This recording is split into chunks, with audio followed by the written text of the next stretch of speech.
UPSC का सरल सा नियम है, अगर आपने सिविल सर्विस को एक सिस्टम मानते हैं पूरा, अगर आपने किसी भी अटेम्प्ट में किसी भी लेवल पर रिजर्वेशन का कोई भी लाभ लिया है तो आप रिजर्वेशन में, अगर आपने किसी भी अटेम्प्ट में किसी भी लेवल पर रिजर्वेशन का कोई लाभ नहीं लिया है तो आप जनरल में।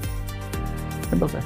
इसका मतलब क्या हुआ, आपका रैंक 1 भी हो लेकिन मान लो अटेम्प्ट 7वां था तो आप जनरल हैं या रिजर्व हैं? रिजर्व में, क्योंकि अटेम्प्ट ही नहीं मिलता आपको। मान लो प्रीलिम्स में आपका सी सेट तो क्वालिफाई है, जीएस में आपका स्कोर मान लीजिए 2 नंबर कम था जनरल कट ऑफ से, पर ओबीसी वाले कट ऑफ में आ गया या एससी वाले कट ऑफ में आ गया तो आपका सिलेक्शन हो गया। मेंस में आपने शाम नाम लिखा, टॉप कर लिया, इंटरव्यू बढ़िया, रैंक 2 आ गया आपका इसमें, पर क्योंकि प्रीलिम्स में आपने 2 नंबर का बेनिफिट लिया था तो आपको टी टेस्ट में करेंगे, रिजर्व में करेंगे।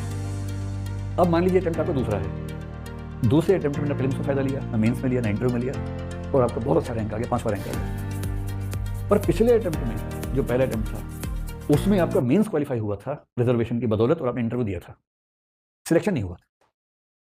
तो सुप्रीम कोर्ट में केस हुआ था, सुप्रीम कोर्ट ने स्पष्ट रूप से कहा कि हम इस पूरे एग्जाम को एक ही इंटीग्रल सिस्टम मानेंगे, अगर आपने किसी भी अटेम्प्ट में फायदा लिया तो उसका बेनिफिट आपको बाद के अटेम्प्ट में ही मिलता रहता है, तो हम ये मानेंगे कि आप रिजर्व कैटेगरी में ही होंगे अगर किसी भी अटेम्प्ट में कोई बेनिफिट लिया है तो।